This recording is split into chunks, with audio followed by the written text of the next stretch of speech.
Most people believe their financial problems come from not earning enough, not saving enough, or making the wrong decisions. But money struggles almost never start with money. They start with something deeper, something emotional, something psychological, something most people don't even know they're carrying: financial trauma. Financial trauma is the invisible emotional conditioning you developed around money long before you were old enough to understand what money really meant. It comes from growing up around stress, scarcity, conflict, instability, fear, or shame connected to money. And even if your adult life looks stable on the outside, those early emotional patterns still shape how you think, feel, and behave today. Financial trauma isn't dramatic, it's subtle. It hides in your habits, your impulses, your reactions, your nervous system, your beliefs, and the stories you inherited. And until you see it clearly, it controls your entire financial life without your permission. In this video, you'll learn 10 signs you have financial trauma, even if you think you're fine.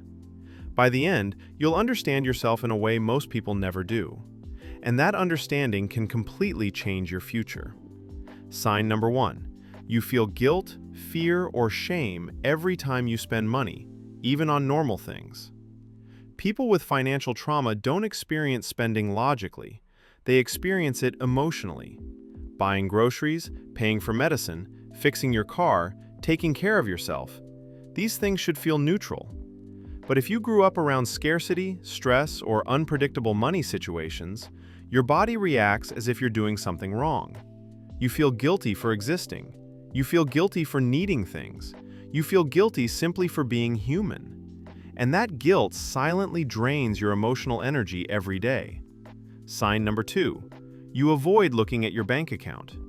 You tell yourself you're bad with numbers or don't want to stress.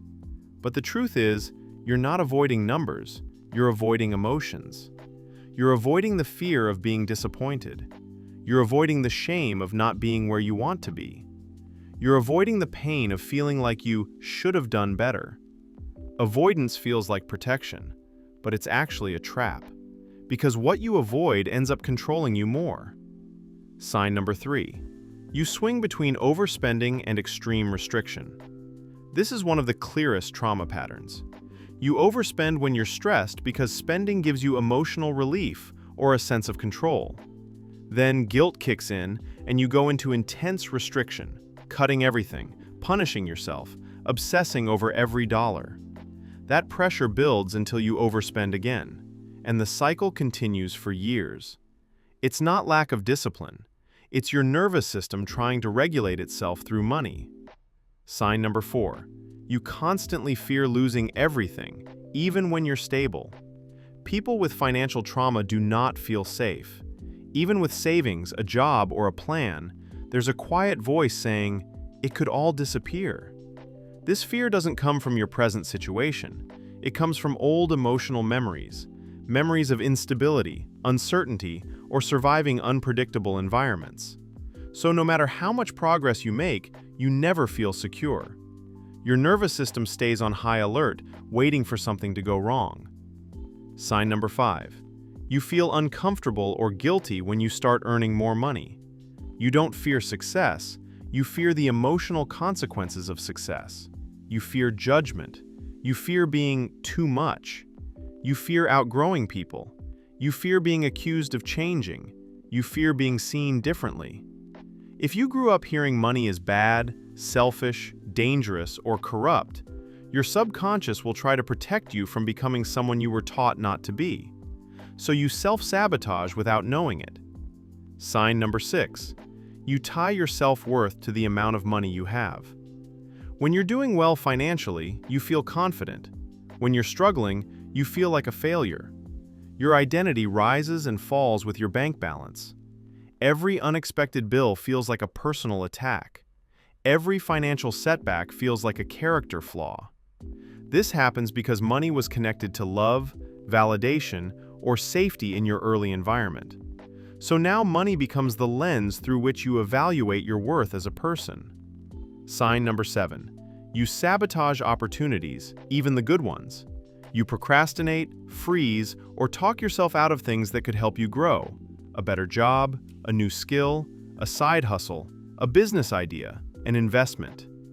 Not because you're lazy, but because success feels unfamiliar. And unfamiliar things feel unsafe. Your brain associates change with danger. So even when you want to rise, part of you pulls you back to what feels predictable. You don't lack ambition. You're fighting your own survival instincts. Sign number 8. You struggle with boundaries around money. You lend money you can't afford to lend. You give to people out of guilt or pressure. You feel responsible for other people's needs more than your own. You say yes when you want to say no. You fear conflict, disapproval, or being seen as selfish. This is not generosity, it's learned survival. When financial conflict was scary or unpredictable in your past, you learned to protect yourself by pleasing others. But this pattern drains your stability as an adult. Sign number 9. You undercharge, undervalue, or underestimate your skills. You accept low-paying jobs. You don't negotiate. You settle for less than you deserve. Deep down, you don't believe your time has high value. You don't believe you're worth more. You don't believe people should pay you well. And this belief shapes your entire financial life. Your income can never rise higher than your self-perception. It doesn't matter how talented you are. If your subconscious believes you're not enough, you will always shrink. Sign number 10. Money conversations trigger an emotional reaction.